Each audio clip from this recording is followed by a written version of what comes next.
Hi, my name's Karl, and believe it or not, I wasn't born with a Festool domino in my hand and an unlimited budget. I'm a furniture maker from Yorkshire, England.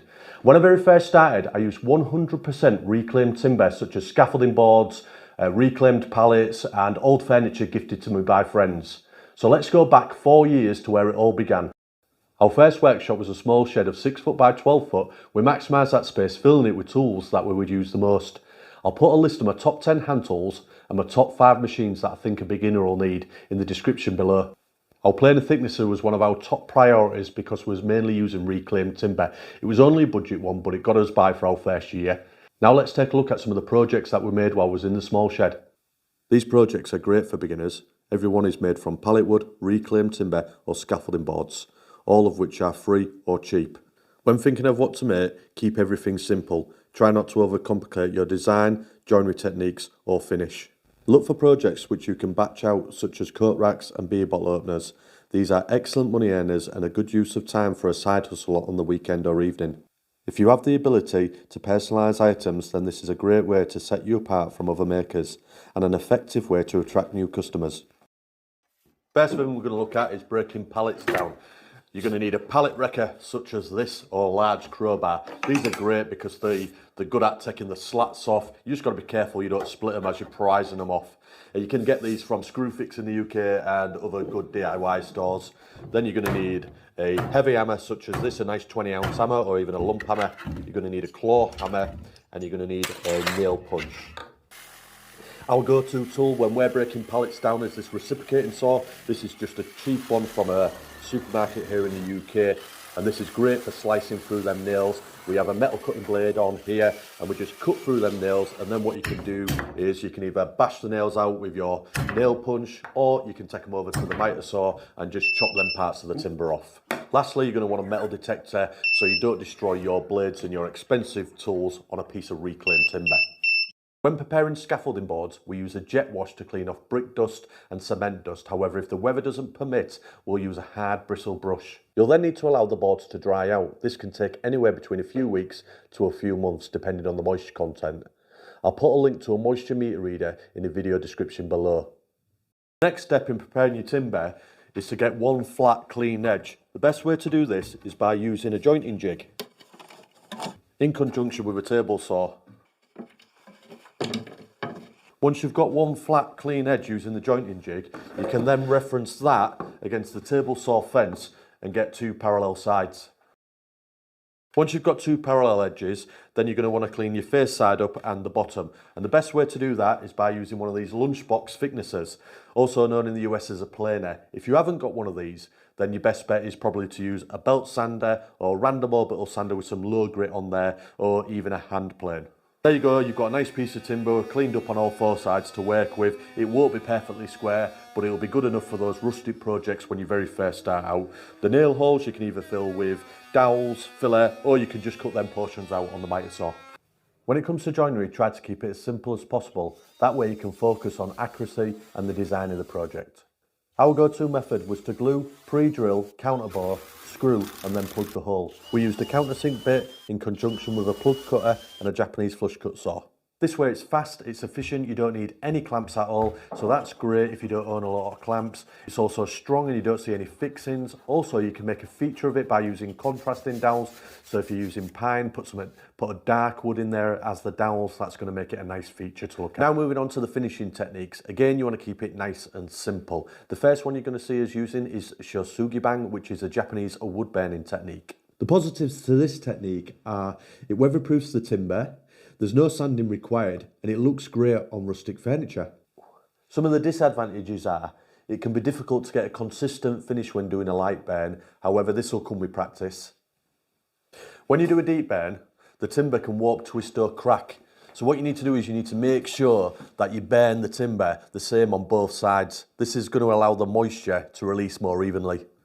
And lastly, it's extremely messy. Now moving on to our go-to finish, which is furniture wax. The one we like to use is Fiddies, and it's great on scaffolding boards and pallet wood and looks great on all types of rustic furniture.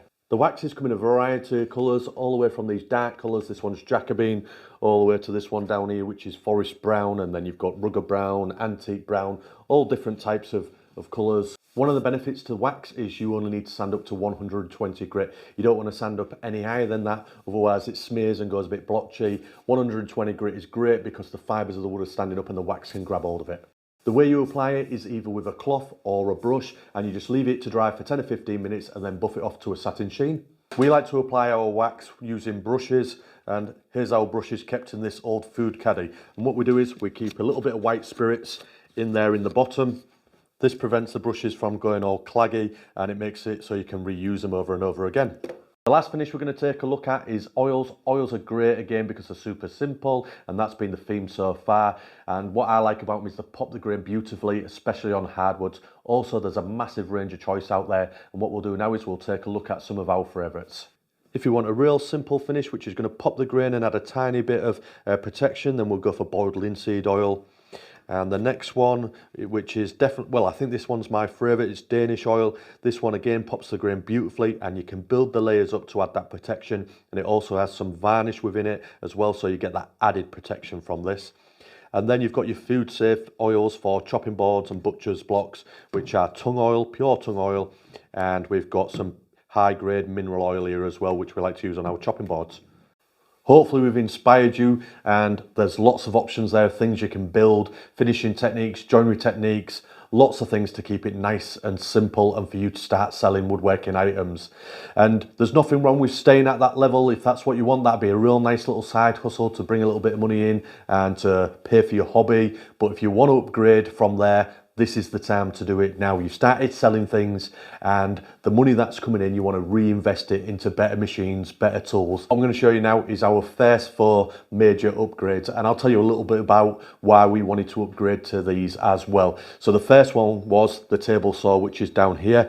This is just a contractor's saw, but it's a DeWalt model, and the fence is rock solid. It's super accurate, and it's just a really nice bit of kit. It is loud, but it was a great upgrade for us because it's powerful and the fence is solid, and that's the number one thing we wanted. We wanted a fence that wasn't going to budge, and we could get repeatable cuts over and over again, and this machine has done that for us.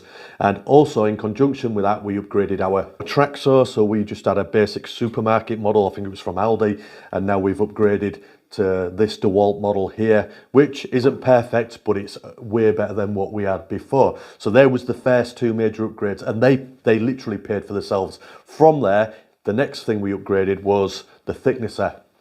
So the one that we had, actually this is our 3rd thicknesser. The first one we had was a Titan model from Screwfix, and it wasn't bad, but the fence on the actual planer, the surface planer, was terrible. It wasn't square, and the bed of the thicknesser wasn't as wide as this one. So we needed to upgrade because we needed something a little bit better, a little bit more.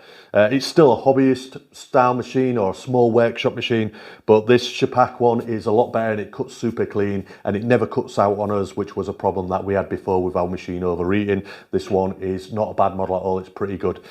From there, the next thing that we upgraded was just behind you, Jacob, was our chop saw. Now this one was a little bit of a luxury. We did a really big job, a bar install, and we totally invested all that money back into this machine. And the crosscut capacity of this is great. The accuracy is just phenomenal. Dust collection is good. Before this we had an Evolution model, and every angle that you put that saw to, you had to check the angle. This one is just super accurate, and it cuts through any material like a knife through butter. This is like, it's just a luxury item, but you probably could get a smaller one than this. This is a 305mm, but it really does the business, this one. Next, we're going to be looking at where to sell, how to price your items, stuff like that, just briefly. But before we do that, I just want to say a couple of thank yous. First one is to my mate Mark at Dainer Made. If you haven't seen his channel, I highly recommend that you go check it out. Mark has inspired me to make this video, my origin story. Mark did a video similar to this, which was great, just talking about how he got started. I really enjoyed watching that video, and Mark has given me some really good advice lately. So thanks, Mark, and go check out his channel. Also, I want to say thank you to a subscriber, Brian Tyler. Brian has sent me a parcel all the way from Australia. I don't know how he got my address, but he must have got it off somebody, and he's sent me a Parramatta Eels cap, which I'll be wearing from now on instead of my Brisbane Broncos one. So Cheers, Brian. Much appreciated, mate. Right, then moving on to where to sell. So these first beginner items, the best place to sell these really is on Facebook Marketplace. Now, I've said before that Facebook Marketplace isn't great, but for these low budget items, the lower in cost, they do sell well on Facebook Marketplace. When you get up to your more higher end stuff, then you want to move away from there. But initially, when you first get started selling these smaller items, what you've seen, what we showed you earlier on, these do sell well on Facebook Marketplace. There's also Etsy. If you want to post, if you want to take that risk of posting items, you can charge a bit more on Etsy, but you've got the fees to pay on there, and you've got the risk of using couriers and posting. You've also got eBay as well, which can be quite good, and you've also got your own social media. You've got your own social media, so you can put out on there, your friends and family will see what you're selling. Hopefully they'll support you, and even if they don't buy items, they will share with their friends as well. And obviously you've got no fees to pay when you're doing that, when you're just selling by mouth and your own social media, so that's great. Let's talk a little bit about pricing now. When you very first start out and you're still learning how to build things, you're still learning all your techniques and what have you, you don't really want to worry too much about making yourself a lot of money and worry about making a good hourly rate, because you're going to be a lot slower than somebody who's been doing it a long while. So what you want to think about is, am I just covering the costs? If you're making a little bit of profit and you're covering your costs on your finishing materials and things like that, then that's enough, that's good enough. As you become more experienced, do a bit of market research, look at what other people are selling things at, especially if you're selling on Etsy. Have a good look on Etsy, see what price other people are selling things at. If you're selling on Marketplace, look at what other makers are selling things for in your area or a bit further afield, and then price around the same sort of price as you start making more money, especially if it becomes a part-time business or a full-time business. Then you need to start looking a bit more in depth into it and looking at all your overheads and things like that. But initially, make a little bit of profit and just start investing that back in. Now in our third workshop, we started off in that very small workshop of 6 foot by 12 foot, and then we built a larger workshop in the garden which was 10 foot by 16 foot, and we thought that was great at the time. And each time we've upgraded, we've outgrown that space. Since 2019, that was when we very first started, and it's more or less in conjunction with that very first video where me and Amy do a little workshop tour, and then we've just slowly upgraded, and now it's 2023. We're in our custom workshop. We have woodworking lessons in here every Monday and Tuesday. We run 4 different courses a week. We also teach on a weekend, and we make custom furniture. And we've done all that in about 3 years, just over. So if we can do it, you can do it. Hopefully we've inspired you from showing you our little journey, how we've come from that tiny little shed to this. It's pretty impressive for us. We're really happy with it, and the business is just going from strength to strength now. Get out there, start making stuff, start making a little bit of profit, and just enjoy it, even if it's just a hobby. And the things you sell are just paying for that hobby, or if you want to expand into, sky's the limit, you're working for yourself. We've had ups and downs, but we're still here and we're paying our bills, we're making it. So get out there, have fun, and see what you can do. Bye.